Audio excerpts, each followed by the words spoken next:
విన్భక్తి ప్రేక్షకులందరికీ నమస్కారం. మనతో పాటు ఉన్నారు ప్రముఖ ఆధ్యాత్మికవేత్త, జ్యోతిష్య పండితులు, బ్రహ్మశ్రీ డాక్టర్ గుండెపూడి శివ సుధీర్ శర్మ గురువు గారు ఉన్నారు. మాట్లాడదాం. నమస్కారం గురువు గారు. శ్రీమాత్రే నమః. శ్రీ గురుభ్యో నమః. ఎలా ఉన్నారు గురువు గారు? బాగున్నాను. మీరు ఎలా ఉన్నారు? బాగున్నాను. గురుగారు, 10వ తారీఖు త్రయోదశి, వైశాఖ మాసంలో వచ్చే త్రయోదశి. ఆ రోజు విశిష్టత చెప్పండి. ఆ రోజు ముఖ్యంగా ఏం చేసుకోవాలి, ఎలాంటి కార్యక్రమాలు చేసుకోవాలి? అసలు మాసాలలో 4 మాసాలు చాలా విశేషమైనటువంటిది నాన్న. మనం చాలాసార్లు చెప్పుకున్నాం ఈ విషయంలో అవును కూడా. గురువు గారు. ఆషాఢం, కార్తీకం, మాఘం, అలాగే వైశాఖ మాసం. వైశాఖ మాసం. వైశాఖ పౌర్ణానికి విశాఖ నక్షత్రం వస్తుంది కాబట్టి వైశాఖ మాసంగా చెప్పబడుతూ ఉంది. నడి ఎండాకాలంలో కూడా పవిత్రమైనటువంటి ఒక నదీ స్నానం కావచ్చు, సముద్ర స్నానం కావచ్చు, ఇలాంటివి చేయదగినటువంటి రోజులు ఏమైనా ఉన్నాయా అంటే వైశాఖ మాసం అని చెప్పుకోవచ్చు. అలాగే వైశాఖ మాసంలోనన్నా అనేక రకాల జయంతులు వస్తాయి నాన్న. అసలు ఈ మాసానికి ఇన్ని ప్రత్యేకతలు ఏంటి అని చూసుకుంటే శంకర జయంతి, రామానుజ జయంతి, బలరామ జయంతి, పరశురామ జయంతి, ఇలా చూసుకుంటూ వెళ్తే దాదాపు 9 మంది మహానుభావులు పుట్టినటువంటి విశిష్టమైనటువంటి మాసంగా వైశాఖ మాసాన్ని చెప్పుకోవచ్చు. 9 జయంతులు వస్తాయి ఈ ఒక్క మాసంలోనే. మరి 9 మంది మహాపురుషులు పుట్టినటువంటి మాసం అంటే కదా.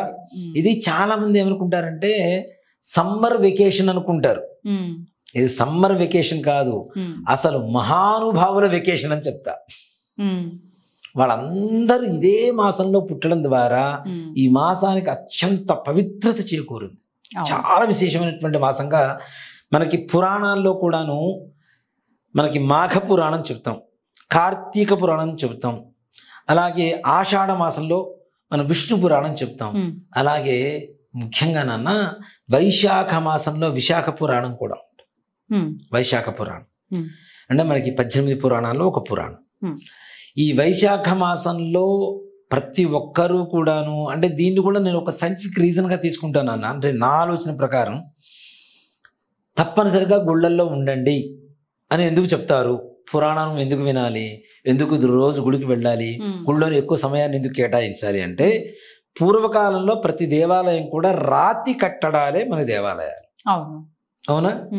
ఇళ్ళు పెంకుటిళ్ళు అవ్వచ్చు, పురుగుడిసి అవ్వచ్చు, ఇంకోటి అవ్వచ్చు, మిద్దెలు అవ్వచ్చు. ఎంత ఉన్నా పూర్వకాలంలో ఏసీలు, ఫ్యాన్లు లేవు కదా నాన్న.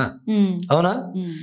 ఈ విషయానికి వస్తే మనకి హంపి మనం వెళ్తే హంపి చాలా విశేషమైనటువంటి కట్టడాలు ఉన్నాయి పూర్వకాలంలో. అక్కడ రాణులు ఎవరైతే ఉంటారో వాళ్ళకి సమ్మర్ వస్తే లోటస్ హౌస్ అని ఒకటి ఉంటుంది. ఆ లోటస్ హౌస్ పోయి కూర్చునేవాళ్ళట. దేనికి అంటే ఏసీ. ఎలాంటి ఏసీ?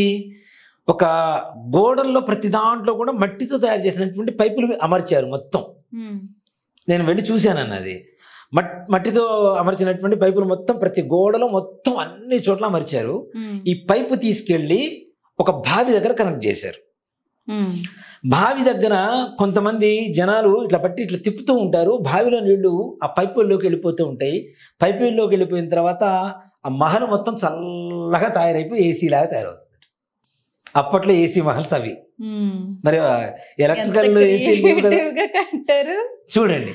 అక్కడ రాణులు ఉంటారు కాబట్టి రాణులు ఉన్న చెంతలో పరపురుషులు ఉండకూడదని ఈ నపుంసకులు ఉంటారు కదా, వాళ్ళని పెట్టేవాళ్ళు ఈ నీళ్లు తోడటానికి.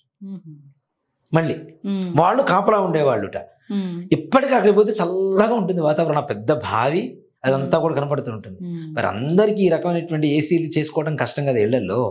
అందుకని గుళ్ళల్లో వైశాఖ మాసం ఎక్కువ ఉంటే గుళ్ళలో చల్లగా ఉంటుంది, అక్కడ ఉండండి అని చెప్పడానికి వైశాఖ మాసం గుళ్ళకి ముఖ్యంగా విశేషంగా సెలవులు వచ్చాయి కదా, పిల్లలు వెకేషన్స్ కి వెళ్దాం అనుకుంటారు కానీ గుళ్ళల్లో మొక్కులు తీర్చుకోవాలి కదా. కానీ నిజంగా చెప్పాలంటే వైశాఖ మాసం గుళ్ళల్లో ఎక్కువగా గడపడానికి గల కారణాలు ఏంటంటే నడి ఎండాకాలం నాన్న. ఎండలు విపరీతంగా పెరిగిపోతుంది. నేనేలా గుళ్ళల్లో ఉంటే చల్లగా ఉంటుంది కదా, ఆ చల్లదనం కోసం గుళ్ళల్లో ఉండండి రా అని చెప్పడం వైశాఖ మాసానికి ఉండే ఒక ప్రధానమైనటువంటి అంశంగా చెప్పుకోవచ్చు మనం. సో ఇంత విశిష్టమైనటువంటి వైశాఖ శుద్ధ త్రయోదశి నిజంగా నాన్న ఇప్పుడు చాలా మందికి తెలిసి ప్రతి ఒక్కళ్ళకి పితృకార్యం మనం ఏ రోజున చేస్తాం?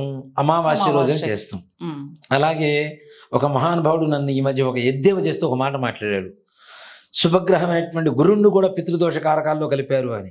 ఆ పిచ్చి మనిషికి తెలియంది ఏంటంటే, పుష్కరం మారాలి ఒక నదికి అంటే గురుడు మారితేనే పుష్కరం మారుతుంది. గురుడు అంటేనే పితృకారకుడు అవుతున్నాడు. పుష్కరంలో ఏ కార్యాలు చేస్తాం మనం? పితృకార్యాలే కదా. మరి పితృకార్యాలకు కావలసినటువంటి గ్రహం ఏంటి? అక్కడ గురుడే కదా. గురువారం చేయవచ్చు. ఏదో అమావాస్య పితృకార్యాలకి పెట్టినటువంటి మంచి పేరు. పితృకార్యాలు చేస్తూ ఉంటాం. అలాగే అమావాస్యతో సమానమైనటువంటి ఇంకొక తిథి ఏదైనా ఉంటుంది మన మాసం మొత్తం మీద. అంటే ఏ మాసంలో అయినా నాన్న, ఇది వైశాఖ మాసం అనే కాదు, జ్యేష్ఠ మాసం అనే కాదు, ఆషాఢ మాసం అనే కాదు, ఏ మాసంలో అయినా సరే శుద్ధ త్రయోదశి అనేటువంటిది మరలా పితృకార్యాలకు చాలా విశేషం. ఇది చాలా మంది దీన్ని కూడా మరలా ఏమైనా ఎద్దేవి చేయొచ్చు, ఏదో కొత్తగా క్రియేట్ చేశారని. కొత్తగా క్రియేట్ చేయడం కాదు, రాండి నేను చూపిస్తాను కావాలంటే దానికి కావాల్సిన అదే కదా, దానికి కావాల్సినటువంటి ఏవైతే నమూనాలు ఉన్నాయో నేను చూపిస్తాను. శుద్ధ త్రయోదశి అని పితృకార్యాలకి శుద్ధైక త్రయోదశి అని కూడా పిలుస్తూ ఉంటారు. మనం పౌర్ణమి ముందు వచ్చేటువంటి త్రయోదశి కాబట్టి శుద్ధ త్రయోదశి అని పిలుస్తాం. కానీ దీని పితృకార్యాల్లో శుద్ధైక త్రయోదశి అని కూడా పిలుస్తూ ఉంటారు. కాబట్టి పితృకార్యాలకి సమానమైనటువంటి అమావాస్యకి సమానమైనటువంటి రోజుని శుద్ధైక త్రయోదశి అని కూడా విశిష్టంగా చేసుకోవచ్చు. దాంట్లో ఏమాత్రం కూడా నిర్మోహమాటంగా చెప్పుకోవచ్చు. దానికి నమూనాలు ఉన్నాయి, శాస్త్ర సమ్మతాలు ఉన్నాయి. అలాగే గోకర్ణంలో ఎవరిని అడిగినా చెప్తారు. ఈ పిచ్చి మనుషులు వెళ్ళి మాట్లాడితే అడిగితే వాళ్ళ దగ్గర నుంచి కూడా నేను కొన్ని నమూనాలు తీసుకొని వాళ్ళతో కూర్చొని చర్చించిన తర్వాతనే ఒక నిర్ధారణకు వచ్చిన తర్వాత నేను మన వీడియోల ముందు చెప్తున్నాను. ఎందుకు శుద్ధైక త్రయోదశి ఎందుకు చేయాలి అంటే, ఏది చేసినా కార్యం శుద్ధి కలుగుతుంది శుద్ధైక త్రయోదశి రోజున అని చెప్పి శాస్త్రం చెప్తోంది. అంటే మనం మనస్ఫూర్తిగా చేస్తూ ఉంటాం, చేసింది తొందరగా మనకి సిద్ధి పొందడానికి కూడా మంచి అవకాశం ఉండేటువంటి రోజు. అంటే అతి తొందరలో ఇప్పుడు నిజంగా మనం అమావాస్య రోజున గోకర్ణం తీసుకెళ్లి పితృకార్యాలు అవి చేస్తున్నాను నాన్న. చేస్తుంటే వాటిల్లో అమావాస్య రోజున చేస్తున్నాం, 8 నెలల సంవత్సరం పాటు టైం పడుతుందని చెప్తున్నాం. నిజంగా నేను అక్కడ కూర్చున్నటువంటి పండితులతో వాళ్ళతో మాట్లాడితే వాళ్ళే అన్నారు నాతో, అసలు శుద్ధైక త్రయోదశి మీరు ఎందుకు పూజలు పెట్టడం లేదు, చాలా ఇంకా మంచిది కదా, ఇంకా తొందరగా సిద్ధిస్తుంది కదా అని చెప్పి ఏదో పలానా శ్లోకం అని చెప్పి ఏదో శ్లోకం తీసుకొచ్చి నాకు చూపించారు. దాంట్లో స్పష్టంగా ఉంది శుద్ధైక త్రయోదశి రోజున పితృకార్యం అనేటువంటిది. అందులో మనం చెప్పబోయేటువంటి ఏది స్థానం ఉంటుందో ఆ స్థానంలో ఇంకా చాలా విశేషమైనటువంటిది. మీరు అమావాస్య రోజున తీసుకొస్తున్నారు, జనాలందరికీ తెలిసినటువంటి ఒక్కరోజు అమావాస్యే, కానీ మీరు అమావాస్య రోజున మీరు ఎంత బిజీ చేస్తున్నారో మమ్మల్ని, శుద్ధైక త్రయోదశి రోజున మీరు రాకముందు కూడా మేము అంతే బిజీగా ఉంటామని చెబుతున్నారు. అంటే అక్కడ బిజీగా ఉంటున్నారు అంటే ఆ రోజున పవిత్రత ఉంది, వాళ్ళు కార్యాలు చేయించుకుంటున్నారనే కదా. అంతే కదా, దాని కూడా అంత పవిత్రత ఉందనే కదా. దాన్ని తెలియజేయాలని నా కోరిక నాన్న. నేను అమావాస్య తీసుకెళ్తున్నాం, అమావాస్య రోజున నేను చేయిస్తున్నాం, దానికి ఎవ్వరం మాట్లాడడానికి లేదు. కానీ దాంతో పాటుగా ఇంకొకటి ఏదైనా ఉందా అని చెప్పి ఆలోచిస్తే మనకు దొరికినటువంటి మంచి సద్వినియోగం పరుచుకోగలిగినటువంటి ఒక తిథి ఏదైనా ఉంది అంటే ప్రతి నెల వచ్చేటువంటి శుద్ధైక త్రయోదశి. అదే శుద్ధ త్రయోదశి అంటాం. శుద్ధ త్రయోదశి రోజున నిజంగా ఆయన గురుగారు శ్లోకం కూడా చెప్పారు, నాకు చాలా మంచిగా చెప్పారు. ఆయన చెప్పి దీని అర్థం ఇదే కదా, ఇది మరి మీరు ఎందుకు చేయటం లేదు, మీరు ఎందుకు పూజలు చేయించడం లేదు అని అన్నారు. లేదు స్వామి చేయిస్తాను, మాకు కూడా రద్దీ ఎక్కువైపోతుంది. అమావాస్య అంటే ఒకే రోజున ఎక్కువ మందిని కూడా ఫేస్ చేయడం అనేది చాలా కష్టమైపోతుంది. కొంతమంది నోటిదులు ఉన్న వాళ్ళకి అవకాశం కూడా ఇచ్చే పరిస్థితులు వస్తున్నాయి. అలాంటి పరిస్థితి నేను తీసుకురాను. నాకు జనాల దగ్గర నుంచి చెడ్డ పేరు రావద్దు, మంచి పేరు రాకపోయినా పర్లేదు కానీ చెడ్డ పేరు రాకూడదు అనేది మా ఆలోచన కూడా. తప్పనిసరిగా శుద్ధైక త్రయోదశికి ప్రయత్నం చేస్తాను. జనాలకి తెలియచేయండి అని చెప్తున్నది అదే, జనాలకి తెలియచేయండి. ఇప్పుడు మా దగ్గరకు వచ్చినప్పుడు 10 మందికే చెప్తాం, మీరు చెప్తే 1000 మందికి వెళ్తుంది. అది దాని గొప్పతనం గురించి చెప్పండి, తప్పనిసరిగా మంచిగా అర్థం చేసుకుంటారు. భక్తులు చెప్పేటువంటి బ్రాహ్మణ్ణి బట్టి వాళ్ళు రిసీవ్ చేసుకోవడం అనేది ఉంటుంది. ఇప్పుడు ఎవరు చెప్పినా వింటారు అనుకోవడం అనేది తప్పు. ఎవరు చెప్పాలో వాళ్ళు చెప్తేనే కరెక్ట్గా వింటారు. ఇది నిజాన్ని చెప్పడం, మనం అబద్ధం ఏదో క్రియేట్ చేసి చెప్పడం కాదు కదా. మీకు శ్లోకం కూడా చెప్తున్నాను కదా, చక్కగా ఈ శ్లోకం ప్రకారం చూసుకుంటే మంచిగా విశేషమైనటువంటి యోగం కలుగుతుంది. అందులో పూర్ణచంద్రుడు కాబట్టి పూర్ణచంద్రుడి చంద్రప్రభావం కూడా కలుగుతుంది. ముఖ్యంగా మనఃక్లేశాలు ఎవరికైతే కలుగుతున్నాయో వాళ్ళకి తొందరగా నివారణ కలగడానికి అవకాశం ఉంటుంది. ఏ కష్టం కలిగినా, పెళ్లి కాకపోయినా బాధే, సంతానం కలగకపోయినా బాధే, బాధే, భార్యాభర్తలు కలిసి ఉండకపోయినా బాధే, సంపాదన లేకపోయినా బాధే, ఉద్యోగం లేకపోయినా బాధే, వ్యాపారం బాగుండకపోయినా బాధే, పని దొరక్కపోయినా బాధే, పక్కవాడు తిట్టినా బాధే, పక్కవాడు మెచ్చుకున్నా ఘోషే. వీటితో పాటు ఇవన్నీ ఎందుకు వస్తున్నాయి? మనం చెప్తున్నది మొదటి నుంచి పితృదోషాలు. ఎవరైతే మన పూర్వీకులు 60 సంవత్సరాల లోపల సరిపోయి ఉన్నటువంటి వాళ్ళు ఉన్నారో వాళ్ళ ఆత్మ ఘోష వల్ల కలుగుతున్నటువంటి దోషాలు. వీటిల్లో ఏదో ఒక బాధ కలుగుతుంది. ఈ ప్రాబ్లం వచ్చినప్పుడల్లా బాధపడేది ఎవరు? మనస్సు. మనోబాధ కలుగుతుంది. కాబట్టి మనోబాధ కలగాలంటే పౌర్ణమిది ఇంకా చాలా మంచిది కదా, విశేషంగా ఉంటుంది కదా. మీరు ఇది తప్పనిసరిగా జనాలకి తెలియజేయండి స్వామి అని చెప్పి ఆయన గత 3 నెలల నుంచి చెప్తూ ఉన్నారు. మనకి చెప్తున్నా కానీ నేను అడిగాను, నాకు ఇదేదన్నా శాస్త్ర సమ్మతంగా శ్లోక రూపంలో ఎక్కడైనా ఉంటే అది తీసుకురాండి, నేను చెప్తా. నాకు తెలియకుండా నేనేదో మీరు చెప్పారు కదని చెప్పి నేను ఇంకోటికి పాస్ చేస్తే, నా దగ్గరకు వచ్చి ప్రశ్న చేస్తే నా దగ్గర సమాధానం లేకపోతే కష్టం అవుతుంది. కాబట్టి నాకు ఏదైనా శ్లోక రూపంలో ఉంటే చూపించానంటే, నేను ఆయన వెళ్ళినప్పుడు చక్కగా శ్లోకం చదివి, ఇదిగో మీరు అడిగిన దానికి నేను రూఢి చూపిస్తున్నాను, దీని ప్రకారం ఎక్కడ తప్పు లేదు, దీని ప్రకారంగా చాలా విశేషం అని చెప్పి చెప్తుంది శాస్త్రం. ఇది మా గోకర్ణంలో రాసిన శాస్త్రం కాదు, మేము రాసుకున్న శాస్త్రం కాదు, ఏదైతే శాస్త్రీయమైనటువంటి పద్ధతులు ఉన్నాయో దాని ప్రకారం రాసినటువంటిదే. కాబట్టి తప్పనిసరిగా చేస్తే చాలా మంచిది. మీరు జనాల్ని ఎవరిని తీసుకురాకండి, భక్తుల్ని ఒక్కసారి మీరు శుద్ధైక త్రయోదశి రోజున మా దగ్గర రాని, మేము ఎన్ని పూజలు చేస్తుంటాం మీకు అర్థమవుతుంది అని అన్నాడు. గోకర్ణం ఎంత బిజీగా ఉంటుందో మీరు చూదురు. కానీ వాళ్ళందరూ అమావాస్య ఒక్క రోజే అని ఆ రోజే ఇక్కడ ఫిక్స్ అయిపోయారు. నన్ను ఒకటి చెప్పాలంటే, మనం చేస్తున్నాం, మనతో పాటు ఇంకొంతమంది మళ్ళీ మనం పెట్టిన డేట్నే వాళ్ళు తప్పనిసరిగా ఉదహరించుకొని వాళ్ళు చేస్తున్నారు. దీన్ని ఏమవుతుంది అంటే, ఓకే ఇతన్ని వీళ్ళు కూడా ఫాలో అవుతున్నారు కాబట్టి, వేరే పెద్ద పెద్ద వాళ్ళు కూడా ఫాలో అవుతున్నారు కాబట్టి ఇదే నిజమేమో అనుకుంటున్నారు. ఇది నిజం అని ఫిక్స్ అయిపోయారు జనాలు. నిజమేమో అని కాదు, ఇదే నిజం, ఇదే కరెక్ట్ అని ఫిక్స్ అయిపోతున్నారు. దాంట్లో ఉన్న తేడాలు ఏంటనేది వాళ్ళకి తెలియదు, అవతల వాళ్ళకి వ్యక్తులకు తెలియదు. నిజంగా చెప్పాలి అంటే నేను కూడా పరిపూర్ణమైనటువంటి దాంట్లో నాకు రూఢి దొరకకుండా, ఎక్కడ కూడా క్లారిటీ లేకుండా నేను చెప్పడం కూడా కరెక్ట్ కాదు. అందుకని నేను చెప్పలేదు. ఈ మీద నుంచి ఇతర వాళ్ళు కూడా చేయిస్తారు, నాకు తెలుసు, గ్యారంటీ, దాంట్లో అనుమానం ఏం లేదు. కొంతమంది మహానుభావులు ఉన్నారు మోసం చేస్తామని. వాళ్ళు ఎందుకు చేస్తారు చెప్పనా, మీరు చెప్తే అది నిజము శాస్త్ర ప్రకారం ఉంటుందని ఫిక్స్ అయిపోయి ఇంకా ధైర్యంతో చేయిస్తారు. మేబీ అంతే. ఇక్కడ ఇంకోటి కూడా ఏంటంటే నాన్న, కొంతమంది వీడియోలు చేసేవాళ్ళు కూడా వినటానికి కూడా జిగుప్సగా మాట్లాడుతూ ఉన్నారు. మనం ఒక 19 నక్షత్రాలు చెప్తూ ఉంటాను నేను. ఈ నక్షత్రాల్లో పుడితే తప్పనిసరిగా పితృదోషం ఉన్నట్టే అని చెప్తాను, కానీ మిగిలిన నక్షత్రాల్లో పుట్టిన వాళ్ళకి ఉండదని మనం ఎక్కడ చెప్పలేదు. ఆ మాట కూడా ఒకసారి ఖండించాం కూడా. మిగిలిన వాళ్ళకు కూడా ఉండొచ్చు, అది జాతకం చూస్తే చెప్పవచ్చు అని చెప్పి చెబుతూనే ఉన్నాం మనం. అవునా? ఒక ఆయన దీన్ని పట్టుకొని 19 నక్షత్రాలు అని చెప్తున్నాడు ఒక మహానుభావుడు అని చెప్పి నన్ను వెక్కిరించి మరి మాట్లాడాడు ఒక మహానుభావుడు. మీడియాలో హల్చల్ చేస్తున్నాడు ఆయన కూడా మాట్లాడాడు. నా దగ్గరకు వచ్చి మాట్లాడితే ఆయనకున్న డౌట్ ఏంటో అడిగితే నేను క్లారిటీ ఇస్తా. అసలు 19 నక్షత్రాలు అసలు ఏంటి గురుగారు? ఇక్కడ ఒక మాట చెప్తానన్న, ఇవి రాహుకేతుల నక్షత్రాలు, శని నక్షత్రాలు, చంద్ర నక్షత్రాలు. ఈ నక్షత్రాల్లో పుట్టినటువంటి వాళ్ళకి ఎక్కువగా పితృదోషం 100% ఉంటుంది, దాంట్లో అనుమానం లేదు. మిగిలిన వాళ్ళకి ఉండదని కాదుగా మనం చెప్తోంది. నీకు అర్థం చేసుకునే జ్ఞానం నీకు లేకపోతే, నేను చెప్పిన మాటని నువ్వు దాన్ని వక్రీకరిస్తానంటే నువ్వు ఎట్లా మాట్లాడతావు?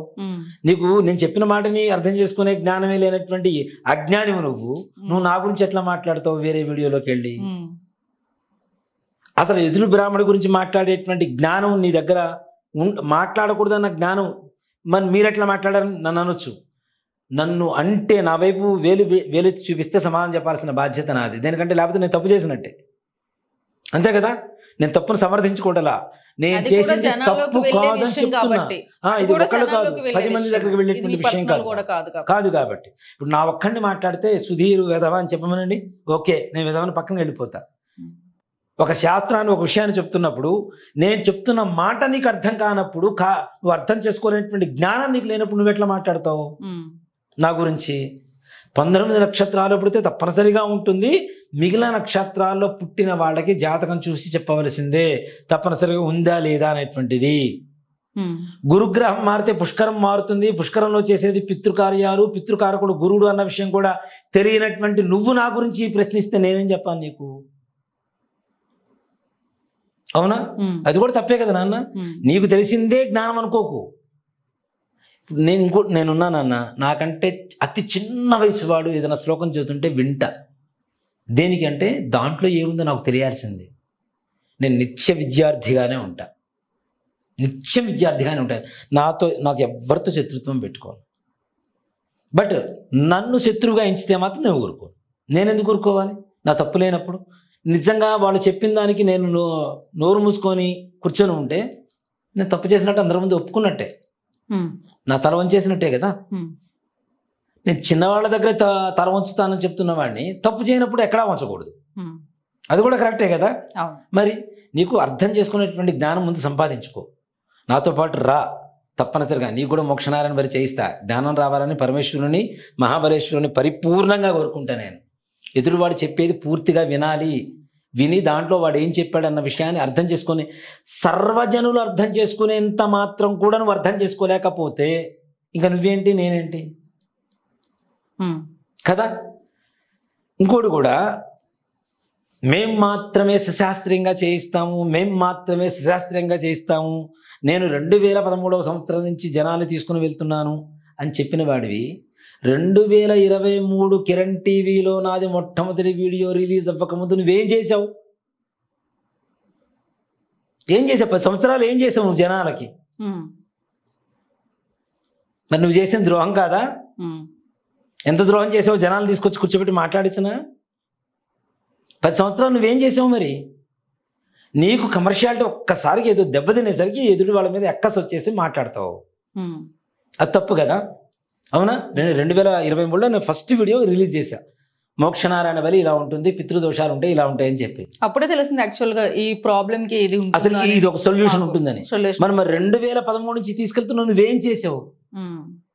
2023 వరకు 10 సంవత్సరాల పాటు నువ్వు ఎంతమందిని మభ్యపెట్టావు, ఎంతమందిని తీసుకెళ్ళి ఏం చేసావు? మరి నువ్వు ఎందుకు చెప్పలేదు? నువ్వు ఎప్పుడో టీవీలు పుట్టినప్పటి నుంచి ఉన్నావు, చెప్పాలి కదా, అప్పుడు చెప్పాలి కదా జనాలకి. మరి నేను చెప్పిన తర్వాత చెప్పాల్సిన అవసరం నీకు ఎందుకు వచ్చింది? ఇప్పుడు ఒకటి చెప్తానన్న, భగవంతుడు ఎవ్వరికి మనం తినే ప్రతి బియ్యం మీద మన పేరు రాసి పెడతాడు. తప్పనిసరి, దాంట్లో అనుమానమే లేదు. ఎదురు వాడిది లాక్కుంటే రాదు, పీక్కుంటే రాదు. కొన్ని లారీల మీద రాస్తూ ఉంటారు చూడండి, కొన్ని పదాలు బాగా నచ్చుతాయి నాకు. నీ ఏడిపోయిన ఎదుగుదల, నన్ను చూసి ఆడవకురా, నీ ఏడిపోయిన ఎదుగుదల ఎక్కువగా ఉంటాయి. ఆటోల మీద లారీల మీద రాసుకోవడానికి బాగుంటాయి ఇవన్నీ. ఇలాంటివన్నీ కొంతమందిని చూసే రాసుంటారని నాకు ఇప్పుడు బాగా అర్థం అవుతుంది. అంటే ఉన్న నిజాన్ని జనాలకి చెప్పడం తప్పులేదు నాన్న. ఇప్పుడు ఇంకోటి కూడా చెప్తున్నా, నేనే కరెక్ట్ అని కూడా చెప్పటల్లా. ఇప్పుడు మనం తీసుకెళ్తుంటాం, చిన్న పొరపాట్లు జరుగుతుంటాయి. నేను సర్వసాధారణమైనటువంటి మనిషినండి. గురువు అని చెప్పి మీరు నన్ను పిలుస్తున్నారు, నేను గురువుగా ఏ రోజు భావించను. నేను ఎప్పుడు శిష్యుడిగానే ఉంటాను, ఎప్పుడు విద్యార్థిగానే ఉంటాను. ఇప్పుడు మనం తీసుకెళ్తానన్నా, వాళ్ళు మాట్లాడేటువంటి మాటల్లో కూడా ఏదన్నా అంతరార్థం ఉంటుందా, మనం నేర్చుకోవచ్చా? ఇప్పుడు నిజంగా నేను ఓ మాట చెప్పాలంటే కొన్ని వీడియోస్లో నేను అమావాస్యకి వెళ్ళొచ్చిన వెంటనే చేస్తున్నాం ఈ వీడియో. 10 days ఉంది కాబట్టి ఇప్పుడే అసలు ఏమైనా మిస్టేక్స్ జరిగాయి, ఎవరైనా ఏమన్నా అన్నారని మొత్తం అందరినీ, ఈ షూట్కి ముందు జరిగింది వాస్తవంగా అదే. 1 గంట సేపు అందరికి ఎలాంటి జాగ్రత్తలు తీసుకుంటున్నారు, మీరు పూజ ఎలా జరిపిస్తున్నారు, బస్సులో అందరికి క్లాస్ పీకి వీడియో స్టార్ట్ చేస్తాము. మొత్తం సిస్టమ్ కూడా కొంచెం మార్చి మొత్తం మాకు అన్ని చెప్పి ఇప్పుడు వీడియో స్టార్ట్ చేస్తున్నాం. నిజంగా ప్రశాంతంగా వచ్చిన వాళ్ళకి ఏ రకమైనటువంటి, అంటే ఒకటి చెప్తానన్న, మనల్ని నమ్ముకొని అంత దూరం వస్తున్నారు, వాళ్ళకి ఆ బాధ కలగడం కూడా అది నాకు బాధేస్తుంటుంది నిజంగానే. కాబట్టి అలాంటి బాధలు కూడా ఇహ మీదట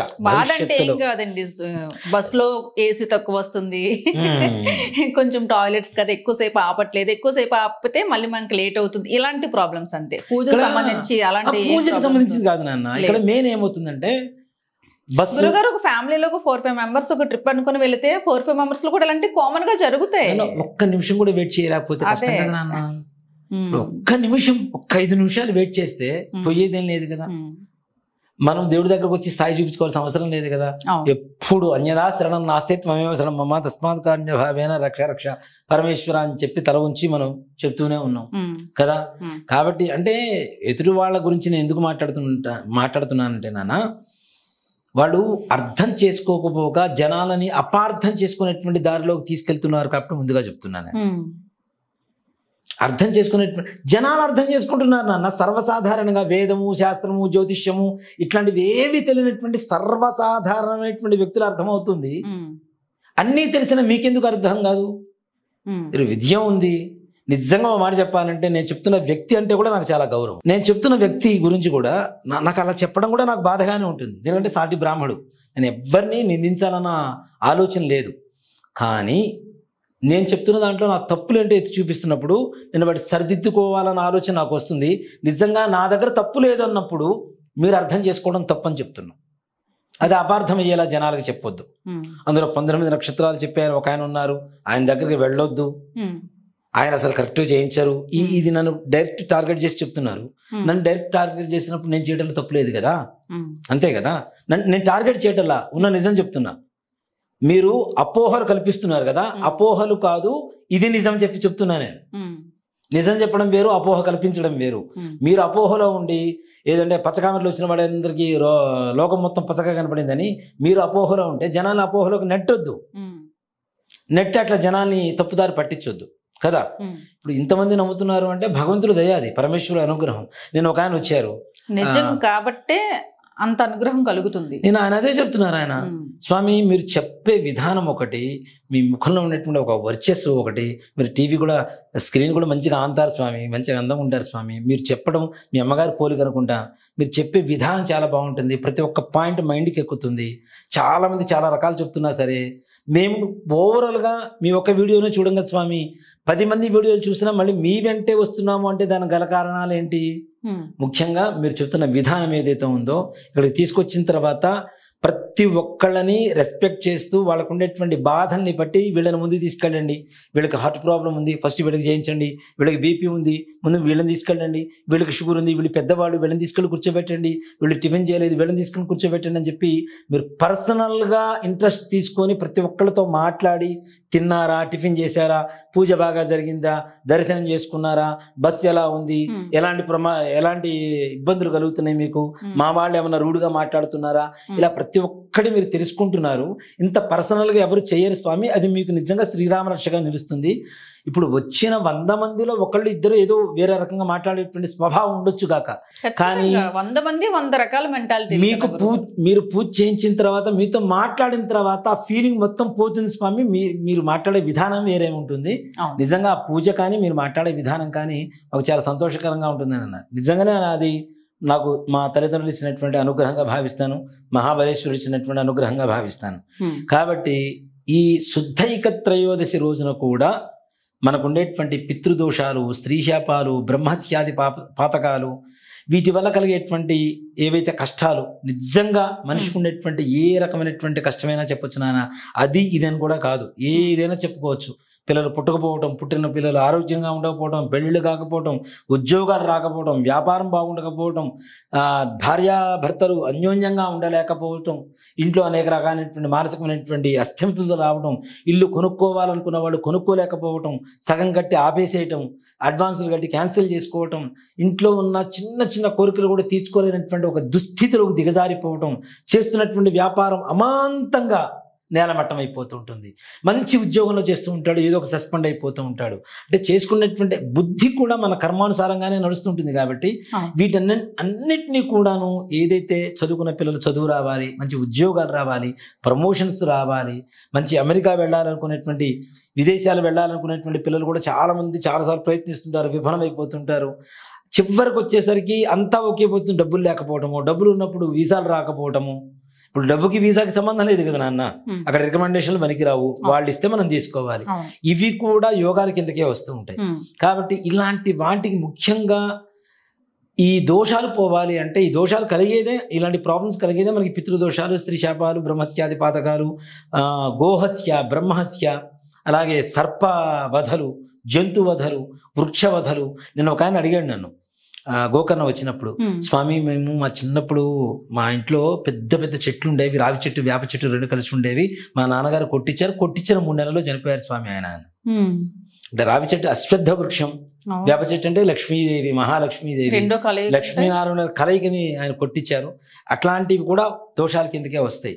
అలాంటి దోషాలు కలిగినప్పుడు మన పూర్వీకులు 60 సంవత్సరాల లోపల ముందుగా చనిపోతున్నప్పుడు అకాలమైనటువంటి అంటే అకాల మరణాలు అంటాం కదా, అకాల మరణాలు కలిగినప్పుడు అవి కూడాను cancer, heart problem, kidney, liver, అలాగే suicide, murders, accidents, water accidents, fire accidents, ఇట్లాంటి వాటి వల్ల చనిపోయినటువంటి వ్యక్తుల ఆత్మ ఘోష వల్ల కలిగేటువంటి దోషాలు, పితృదోషాలు, స్త్రీ శాపాలు, వీటి వల్ల వచ్చేటువంటి ప్రాబ్లమ్స్ ఇన్ని రకాలు ఉంటాయి. కాబట్టి ఇవన్నీ నివారణ కలగాలి అంటే ఇంకొకటి కాక ఇంకొకటి ఇంకెక్కడా లేదు కాక లేదు. మరలా చెప్తున్నాను, నా ద్వారా రండి, రాకపోండి మీ ఇష్టం. కానీ ఇంకో చోట ఎక్కడో వేరే ప్లేస్ చెప్తున్నారు, అక్కడికి వెళ్ళి మేము పూజ చేయించుకున్నాం, మాకు ఫలితం రాలేదు, మీ వీడియోనే చూసి వెళ్ళాం అనుకుంటే మాత్రం ఏ రకమైనటువంటి సంబంధం లేదు. కేవలం గోకర్ణంలో మాత్రమే పరమేశ్వరుడి ఆత్మలింగం ప్రతిష్ఠ జరిగినటువంటి సముద్ర తీరంలో మాత్రమే మోక్షనారాయణ బలి కార్యక్రమాన్ని చేసినటువంటి వాళ్ళకి మాత్రమే స్త్రీ శాపం, పితృదోషం ఇట్లాంటి దోషాలన్నీ పోయి మనం అనుకునేటువంటి సకల కార్యాలు కూడాను దిగ్విజయంగా పూర్తవుతాయి. ముఖ్యంగా ఇప్పుడు ఉన్నటువంటి యువత వివాహ వ్యవస్థ చాలా చాలా దిగజారిపోయి ఉన్నది, బంధాలకి విలువ లేకుండా పోతుంది. కాబట్టి దయచేసి ఇట్లాంటి పూజా కార్యక్రమంలో పాల్గొన్న ప్రతి ఒక్కరికి కూడాను మనకు ఉండేటువంటి ఏ రకమైనటువంటి సమస్య అయినా తీరిపోతుంది, ఎలాంటి సంకల్పమైన సిద్ధిస్తుందని చెప్పడంలో ఏమాత్రం కూడా సంశయం లేదు నాన్న. అలాంటి వాళ్ళకు కూడా ఈ శుద్ధైక త్రయోదశి ఈ నెలలో, మే నెలలో అయితే మే 10వ తారీఖు వస్తుంది, 9వ తారీఖు ఇక్కడి నుంచి ప్రయాణం మొదలవుతుంది. ఇప్పటి నుంచి చిన్న ఇబ్బందులు ఏమైనా ఉన్నా అవి కూడా రెక్టిఫై చేసుకుంటూ ఏ రకమైనటువంటి ఇబ్బందులు లేకుండా ఒక ఫ్యామిలీతో సుధీర్ శర్మ ఫ్యామిలీ లాగానే భావించి అలాగే ప్రేమగా చూసుకొని మరలా తీసుకొని వచ్చి తింపేటువంటి బాధ్యత పరిపూర్ణంగా నేను స్వీకరిస్తున్నాను, దాంట్లో అనుమానం లేదు. మరలా ఇంకోటి కూడా చెప్తున్నాను, అక్కడికి వచ్చిన తర్వాత పూజ నేను కానీ నా తరఫున వస్తున్నటువంటి వ్యక్తులు కానీ చేయించారు. అక్కడ ఉండేటువంటి సద్బ్రాహ్మణులు కొంతమందిని ఎంచుకొని వాళ్ళతో మాత్రమే చేయిస్తాం. గురుగారు ఒక మాట మీ మాటకంటూ, అంటే గోకర్ణలోనే చేయించుకున్నామండి మాకు రిజల్ట్ రాలేదు అని కొంతమంది ఫోన్లు చేస్తూ ఉంటారు. ఎవరి ద్వారా చేయించుకున్నారో నేను అడుగుతున్నప్పుడు 2 years బ్యాక్ 3 years బ్యాక్ మా పూజారి గారు చెప్పారు, నేను టెంపుల్ దగ్గరికి వెళ్ళి చేయించేసుకున్నాము, ఇంత అమౌంట్ తీసుకున్నారు అంటే మనం తీసుకున్న దానికంటే తక్కువ అమౌంట్ చెప్తూ ఉంటారు వాళ్ళు. మరి అక్కడ చేయించుకున్నా కూడా ఫలితం రాలేదని చాలా మంది చెప్తూ ఉంటారు. గురుగారు నాన్న ఒక మాట చెప్తానన్న, రంగురాయి చార్మినార్ దగ్గర రంగురాళ్ళు దొరుకుతాయి. ఇప్పుడు ఎక్కడో ఉన్న కోహినీరు వజ్రం రెండు ఒకటే రేటు కొంటారా? కొనగలుగుతామా? అవునా? పోలిక కూడా ఉండదు కదా. ఇది కూడా అంతేనన్న. ఇక్కడ ఏమవుతుందంటే సామూహికంగా చేయిస్తున్నారు కొంతమంది. ఒక బ్రాహ్మడికి 20 మందికి 10 మందికి. నేను మీ దగ్గర కూడా వచ్చింది ఒక ఆవిడ కంప్లైంట్ చేయడానికి, సామూహికంగా చేయించారండి మాకు 20 మందిని కూర్చోబెట్టి చేయించారు, ఒక ఆయన తీసుకొని వెళ్ళారు, గురువు గారు వస్తానని చెప్పారు, ఆయన రాలేదు అంటే నాకు సంబంధం లేని చోట నేను ఎట్లా పోతాను? మనకు చెప్పకుండా వెళ్ళిపోతే. ఇప్పుడు కొంతమంది ఇండివిజువల్ గా వెళ్తుంటారు నాన్న, మాకు పలానా రోజున హాలిడేస్ ఉన్నాయని మేము ఈ రోజులో చేయించుకున్నాం, మనం ఏర్పాటు చేస్తున్నాం మన ద్వారా. సో చేయించుకొచ్చిన తర్వాత మళ్ళీ మనకి ఫీడ్బ్యాక్ ఇస్తూనే ఉన్నారు, బాగా చేశారండి, బాగుందండి అని. అలాగే ఇక్కడ ఎవరితో ఎవరు చేయించుకున్నందుకు నేను ఎట్లా రెస్పాన్సిబిలిటీ అవుతాను అన్న? నాకు సంబంధం లేదు కదా. కాబట్టి మన ద్వారా వస్తే నేను ఆ రెస్పాన్సిబిలిటీ తప్పనిసరిగా తీసుకోగలుగుతాను నేను. అలాగే కొంతమంది ఇప్పుడున్నటువంటి దీంట్లో నాన్ ఏసీ రూమ్స్ మాత్రమే ఉంటాయి, ఏసీ రూమ్స్ ఉండవు. దయచేసి ఇది అర్థం చేసుకోండి. కరెంటు పోయింది అంటే జనరేటర్ ఉంటుంది, అది ఎంతవరకు ఉండగలుగుతుంది అంతవరకు ఉంటుంది. కానీ ఏకంగా 40 రూములకు జనరేటర్ మెయింటైన్ చేయాలంటే సామాన్యమైన విషయం కాదు. ఎప్పుడన్నా పోతుంది మళ్ళీ వస్తుంది, వెంటనే కరెంట్ వస్తుంది. ఇప్పుడు కరెంట్ కోతలు కూడా లేవు, కర్ణాటకలో లేదు. మన హోటల్స్ లో రూమ్ ఇస్తాము, ఆ రూమ్ కి సంబంధించి మాట్లాడుతున్నారు. ఈ పూజలు వాళ్ళు రూమ్ లో కరెంట్ పోయిందని కంప్లైంట్ పెట్టారు ఒకరోజు, అందుకనే చెప్తున్నాను. ప్రతి చిన్నది కూడా మెన్షన్ చేస్తున్నారు, అది కూడా కెమెరా ముందు. ఇంకోటి ఏంటంటే అక్కడ నాన్ ఏసీ రూమ్స్ మాత్రమే ఇస్తాం నాన్న, ఏసీ రూమ్స్ ఇవ్వడం కష్టం. దేనికంటే మనం తీసుకెళ్తున్న దాంట్లో బస్ టికెట్ దాంట్లోనే. ఇంకోటి కూడా చెప్తున్నాను మరలా, ఇంకొక అది శుభవార్త అనుకోండి లేదా మంచి పని అనుకోండి, ఏమైనా అనుకోండి, ఇక్కడి నుంచి బస్సు ఎక్కిన తర్వాత మీకుండేటువంటి ఇబ్బందులకి ఎన్నిసార్లు అయితే ఆపుతారో అన్నిసార్లు ఆపుకోండి. కానీ 8:30కి ఇక్కడి నుంచే ఫుడ్ కూడా ఏర్పాటు చేసి పంపిస్తున్నాం. ఫుడ్ కూడా రాత్రిపూట. ఓకే. ఇప్పుడు కొంతమంది ఏమవుతుందంటే, ఇప్పుడు హోటల్స్ అన్ని వెజ్ అయితే ఉండవు కదా నాన్న, నాన్ వెజ్ దగ్గర ఆపేసరికి కొంతమందికి అభ్యంతరకరంగా మారుతుంది. బ్రాహ్మణులు ఉండొచ్చు, కొంతమంది వెజిటేరియన్స్ ఉండొచ్చు, నానా రకాలు ఉంటూ ఉంటారు. మేము పూజకి వెళ్తున్నాం కదా, గుడి దగ్గరికి వెళ్తున్నాం కదా, నాన్ వెజ్ ఎట్లా తింటామని, నాన్ వెజ్ ఉండే చూడ మేము వెజ్ ఎట్లా తింటామనేటువంటి ఆలోచన కూడా ఉంటూ ఉంటుంది. అది ఎంత చెప్పుకున్నా నిజంగానే వాళ్ళ బాధ కూడా మనం అర్థం చేసుకోవాలి, తప్పనిసరిగా ఉండదు. కాబట్టి రాత్రి ఇక్కడి నుంచే చక్కగా 4 ఇడ్లీ 2 చపాతీలు ఏర్పాటు చేసి వాళ్ళకి రాత్రిపూట తినడానికి ఒక చోట ఆపేసి చక్కగా తిన్న తర్వాత మరలా బస్ ఎక్కిచ్చేసి తీసుకెళ్లేటువంటి ఏర్పాటు. మరలా అక్కడ పూజ అయిపోయిన తర్వాత మరలా అక్కడి నుంచి బయలుదేరి రాత్రి ప్రయాణం చేస్తారు కదా, మరలా రాత్రికి మధ్యలో కావాల్సినటువంటి అల్పాహార ఏర్పాట్లు కూడా అక్కడి నుంచి హైదరాబాద్ రావడానికి, హైదరాబాద్ నుంచి గోకర్ణం వెళ్ళడానికి మధ్యలో ఫుడ్ కూడా ఈసారి నుంచి రేపు శుద్ధైక త్రయోదశి 9వ తారీఖు యాత్ర నుంచి మనమే ఇవ్వడం ప్రారంభిస్తున్నాం.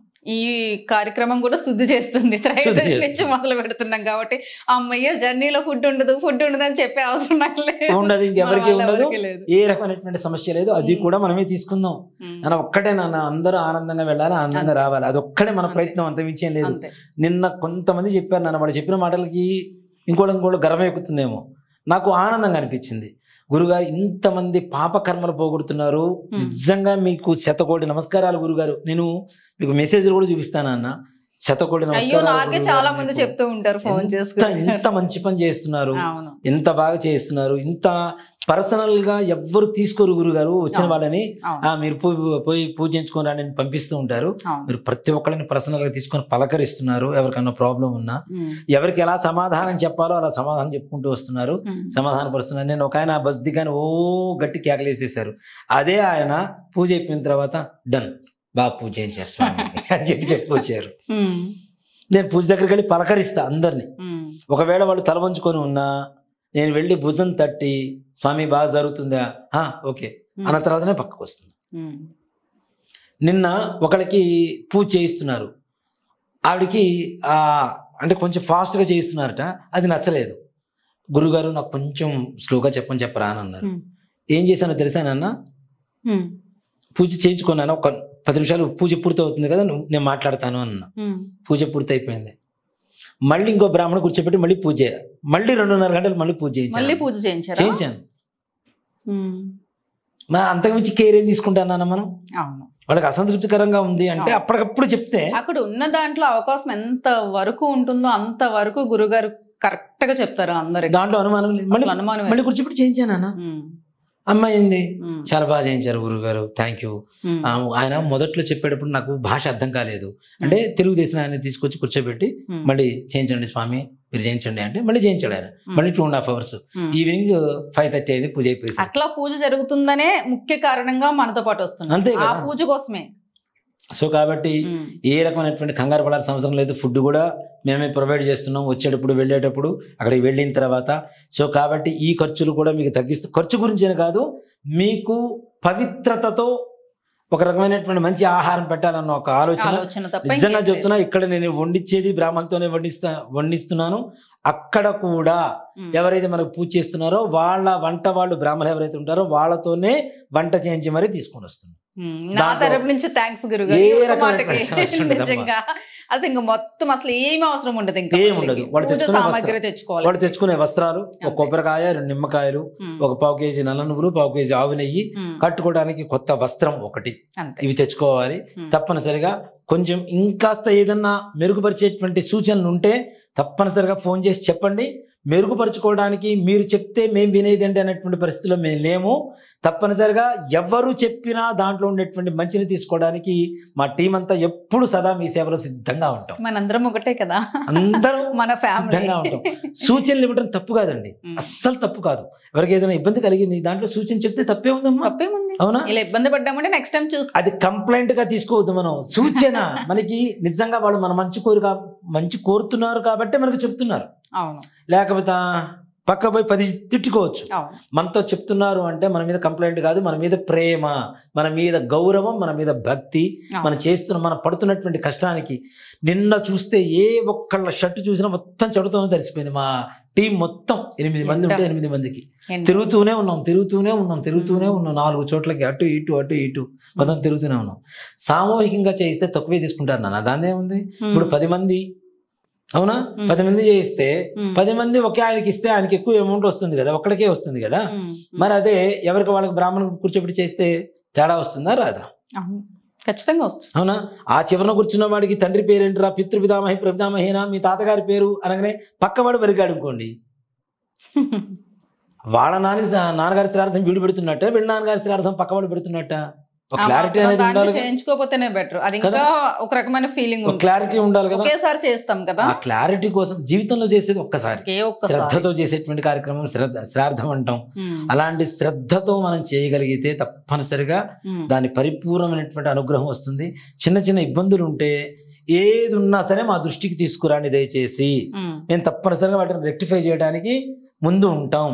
ఎక్కువ మందిని తీసుకెళ్లాలన్న ఆలోచన కూడా నాకు లేదు. ఎక్కువ మందిని తీసుకెళ్ళడం, వాళ్ళని ఇబ్బంది పెట్టడం. ఇంకోటి దీంట్లో కూడా ఏంటంటే నాన్న, ఒకటి చెప్తున్నాను, మనం ఒక బుకింగ్ డేట్ అనుకున్న తర్వాత మళ్ళీ వచ్చి బుక్ చేసుకుంటారు చూడండి, మాకు కావాలి మాకు కావాలి మాకు కావాలి మాకు కావాలి అని. నిన్న అమావాస్యకి అయితే మరీ ఘోరం, వాళ్ళే ఇబ్బంది పెడతారు. ఇక్కడ ఇంకోటి కూడా నాన్న, ప్రతి మనిషికి పర్సనల్గా ఒక పర్సన్ ఉండడు. మనం మాట్లాడేటువంటి వ్యక్తులు పూజ చేయించడానికి పర్సనల్గా ఒక బ్రాహ్మణుడు ఉంటాడు. కానీ ఇప్పుడు నేనే ఒక పూజ దగ్గర కూర్చొని, పూజ అంతా అయిపోయిన తర్వాత ఇంకో పూజ దగ్గర పోయి కూర్చొని మాట్లాడేంత పరిస్థితి ఉండదు. అందరి దగ్గరికి వెళ్ళి పలకరిస్తూ ఉంటాను. అందరూ ఆనందంగా ఉండాలి కదా, ఒకళ్ళ దగ్గర కూర్చుంటే ఎట్లా కదా, అందరూ ఆనందంగా ఉండాలి. అందరికీ నిజంగా ఒక ఆవిడ ఫోన్, కర్మను పోగొట్టుకోవడానికి వస్తున్నారు కదా, ఒక ఆవిడ ఫోన్ చేసింది, నాన్న గురుగారు మా పూజ అయిపోయింది, మిమ్మల్ని చూడాలి, ఒక్కసారి మీరు వస్తారా? అమ్మ ఎక్కడున్నారమ్మా? ఫలానా చోటు ఉన్న సముద్ర తీరంలో, వస్తున్నానమ్మా, అక్కడే ఉన్నాడు, ఒక నిమిషం అని చెప్పేసి పూజ జరుగుతున్న చాలా మంది అది అడుగుతారు గురుగారు. పూజ అయిపోయాక కనీసం చూడడానికి ఉంటుంది, ఆయన అనుగ్రహం కూడా, ఆయన ఆశీర్వాదం కూడా తీసుకొని వెళ్తామండి. అయ్యో ఖచ్చితంగా ప్రతి ఒక్కరిని పలకరించి తీరుతారండి, వెళ్ళండి అని చెప్తుంటారు. నా ఆశీర్వచనం ఏంది నాన్న, మహాబలేశ్వరుడు పరమేశ్వరుడు పరిపూర్ణమైనటువంటి అనుగ్రహం మిమ్మల్ని కూడా చూస్తే ఇంకా కంప్లీట్ గా వాళ్ళకి తృప్తికరంగా హ్యాపీగా ఇంటికి వెళ్తారు. మాత్రం నిజం. ఫ్లైట్ లో వెళ్తున్నానమ్మా, వెళ్తుంటే మామూలు వేషధారణ మామూలుగా ఉంటుంది కదా, ఒక ఆవిడ నా వైపు చూస్తున్నారు, పెద్ద ఆవిడ, ఇద్దరు కొడుకులు ఉన్నారు పక్కన. ఆవిడ చూస్తుంది, వీడియో చూస్తుంది. ల్యాండ్ అయిన తర్వాత గోవాలో చూస్తుంటే ఇంకా నేను ఉండమట్లేక, చెప్పండి అమ్మా అన్న, మీరు శివసుధీ శర్మ గారు కదా అనంది. అవునమ్మా అన్న. అయ్యా మీ వీడియో చూస్తే మేము కూడా వస్తున్నాం అయ్యా. అయ్యా మీరు కనపడుతుంటే ఏం మాట్లాడాలో అర్థం కావట్లేదు. ఆవిడ తాపత్రయం తపన నాకు అర్థమైపోయింది. అయ్యా బాబు మీరు శివుడు కనపడ్డారయ్యా, మీరు కనపడితే ఇంకేం మాట్లాడాలో అర్థం కావట్లేదయ్యా. అమ్మా ఏం లేదమ్మా, రాండమ్మా వెళ్దాం అని చెప్పి అక్కడికి వచ్చారు. నేను లాస్ట్లో వాళ్ళే పూజ చేయించుకున్నారు నాన్న. ఆవిడదే ఉంటుంది, ఎక్కువసేపు వెయిట్ చేయించారు అనుకున్నాం కానీ గురువు గారు, వెయిట్ చేయించినంత ఇది బాధ పూజ అయిపోయిన తర్వాత సంతృప్తితో బయటకు వస్తున్నాం గురుగారు అని చెప్పింది ఆవిడ. అంత కావాల్సిందే ఉంటుంది నాన్న. అప్పుడు శుద్ధైక త్రయోదశి నాడు కూడా చాలా మంది వెళ్తున్నారు గురుగారు, మన వీడియోస్ చూసి వెళ్తున్నారు. అక్కడ నన్ను పలకరిస్తుంటారు నాన్న, మన తెలుగు వాళ్ళు పలకరిస్తుంటారు. గురువు గారు ఇప్పుడు వాళ్ళు ఏమంటున్నారు చెప్పనా, మీ మాటగట్టు బుకింగ్స్ అయిపోయి అంటాను కదా, గురుగారు అయితే ఆ రోజు వస్తారు కదా, అక్కడికి వెళ్ళి ఆయన కాళ్ళ వెళ్ళబడి మేము పూజ చేయించుకుంటాం. మీరు లేవని చెప్పకండి నాకు, దయచేసి అలా కూడా డైరెక్ట్ గా వచ్చేసాక బుకింగ్స్ చేసేసుకొని బస్సులో డ్రైవింగ్ లో ఉన్నప్పుడు కూడా ఎంతో మంది కాల్స్ చేస్తారు. మొన్న అయితే మరీ టూ మచ్ గురువు గారు. ఇక్కడ రోడ్డు మీద వెళ్తుంటాను, వెళ్తున్నప్పుడు మన తెలుగు వాళ్ళు కనబడుతుంటారు, గుర్తుపడుతుంటారు ఈజీగా, కాళ్ళకి దండం పెడుతూ ఉంటారు. నాకు అది అనిపిస్తుంది, అమ్మో స్వామివారి చంద్ర మనం దండం పెట్టించుకోవడం ఏంటి, వద్దమ్మా అంటే, లేదు గురుగారు మీ వీడియో చూసి వచ్చాం. ఇదే మాటలు జనాలు అందరూ చెప్తున్నారు అక్కడ, తెలుగు వాళ్ళందరూ కూడా చాలా మంది. నిజంగా మాట చెప్పాలంటే మనం కొంతమంది దగ్గర తీసుకెళ్తున్నాం గురుగారి దగ్గరికి అని చెప్పి, మిగిలిన వాళ్ళందరూ కూడా ఎక్కస్ చాలా ఉంది. ఇక్కడి నుంచి ఉండేవాళ్ళు కొంతమంది, వాళ్ళని ఎక్కేసేవాళ్ళు కొంతమంది ఉన్నారు. ఈ వీళ్ళకి ఎక్కస్ ఎక్కువగా ఉంది. ఇది అది కలిపి నిజంగా నరఘోష తగ్గుతుంది. ఏదైనా గురుగారు మీకు ఇంతటి జనాకర్షణ, ఇన్ని సార్లు గోకర్ణ వెళ్ళి కొన్ని వేల మందికి చేయించారంటే ఆ పరమేశ్వరుడు అనుగ్రహం మీద అంతేనా, లేకపోతే అసలు సాధ్యమే కాదు ఇది. నిజంగా ఇంత జనము, ఇంతమంది కర్మశుద్ధి నీ ద్వారా కలగాలి అని చెప్పి పరమేశ్వరుడు రాసి పెట్టినప్పుడు నేను దానికి ఎప్పుడు తల వంచి పనిచేయడానికి సిద్ధంగానే ఉంటాను. నేను నా టీము అంతే, తప్పనిసరిగా చాలా మంచి జరుగుతుంది. నిన్న ఒక ఆయన అడిగారు, వెంటనే ఫలితం వస్తుందా స్వామి అంటే, వెంటనే వస్తుందని నేను చెప్పిన స్వామి, 8 నెలల దగ్గర నుంచి తప్పనిసరిగా దాని ఫలితాన్ని తీసుకుంటారు అంటే, మీ మాటే మాకు ఫలితం వచ్చినంత ఆనందంగా ఉంది స్వామి, గురుగారు సార్ మేము వెళ్ళొస్తామని అన్నారు. అవును. సో ఈ రేపు 9వ తారీఖు బయలుదేరుతున్నాను నాన్న. శుద్ధైక త్రయోదశి 10వ తారీఖు అయింది. ఆ రోజు కూడా అమావాస్యకి సరిదీటైనటువంటి తిథి ఆ రోజున కూడా, కాబట్టి ఆ రోజున కూడా కొంతమందిని తీసుకుని వెళ్తున్నాం. అది కూడా నిర్మోహమాటంగా చెప్తున్నాను, 50 మంది మాత్రమే, అంతమించి ఒక్కళ్ళు ఎక్కువైనా సరే మరలా అమావాస్య. ఇంకోటి అమావాస్య తర్వాత ఉంది కదా మేము తర్వాత బుక్ చేసుకుంటాం అని చెప్పి లేట్ చేస్తూ ఉన్నారు. లేజినెస్ ఎట్లా అంటే కుందేలు తాబేలు కథ అవుతున్నట్టు ఉంటుంది. ఆ కుందేలు అంత దూరం అయిపోయింది కదా, తాబేలు అంత దూరం అయిపోయింది కదా అని చెప్పి కుందేలు పడుకోవటం, మళ్ళీ కుందేలు తాబేలు చూడటం, మళ్ళీ పడుకోవటం ఏదైతే చేస్తున్నామో దానివల్ల ఏమవుతుందంటే మరలా అమావాస్య వచ్చేసరికి మళ్ళీ బిజీ అయిపోతుంది, మళ్ళీ ఎక్కువైపోతున్నాయి, మళ్ళీ అట్లానే ఉండిపోతున్నారు. అలా కాకుండా కొంచెం తొందరపడండి. తప్పనిసరిగా మీకు త్రయోదశికి చేయించుకోవాలనుకున్నారు, ఆ రోజు కుదరలేదు, అమావాస్యకి నమోదు చేసుకోండి తప్పనిసరిగా. మొదటివి మీవే అవుతాయి, మొదటి ప్రాధాన్యత కూడా మీకే ఉంటుంది, ఫస్ట్ ప్రిఫరెన్స్ అనేది మీకే ఉంటుంది కదా. సో కాబట్టి వెంటనే అమావాస్యకి తప్పనిసరిగా నమోదు చేసుకోండి. అమావాస్యకి బుక్ అయిపోయినాయి, మొత్తం ఫుల్ అయిపోయినాయి 50.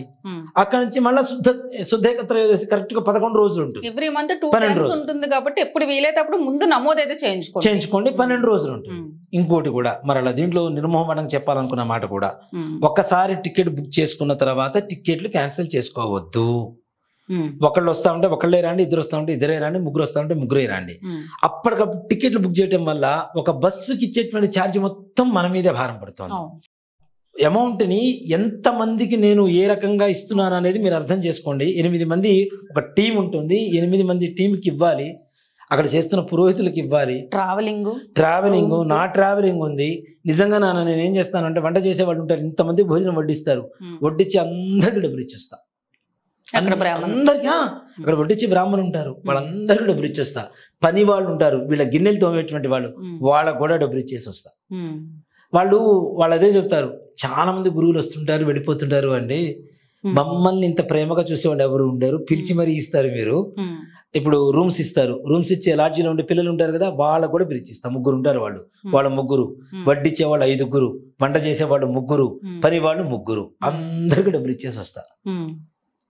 వాళ్ళు అదే అంటారు, మీరు వస్తున్నారంటే మాకు ఒక రకమైనటువంటి చిన్న ఆనందం ఉంటుంది, మీరు మాకు చాలా దగ్గరైపోయారు, మేము ఎవరితో ఏ గురువుతో కూడా మేము నోరు తెరిచి మాట్లాడము అని మీరు నిజంగా అందరిలాగా కాకుండా మమ్మల్ని చూస్తారు.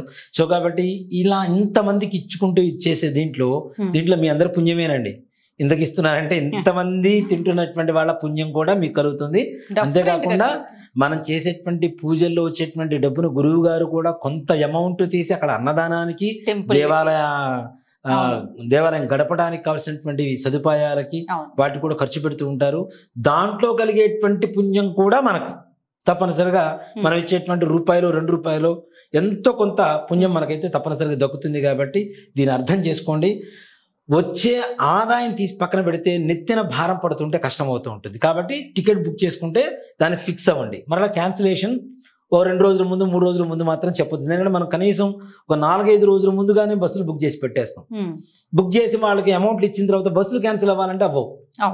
సో కాబట్టి టికెట్లు మాత్రం క్యాన్సిల్ చేసుకోవద్దు. చేసుకోవాలనుకున్న వాళ్ళు ముందుగానే ఆలోచించుకొని చేసుకోండి. దయచేసి రాండి, తప్పనిసరిగా పూజ చేయించుకుందాం. మీకుండేటువంటి కర్మ విముక్తి కలిగించుకోండి.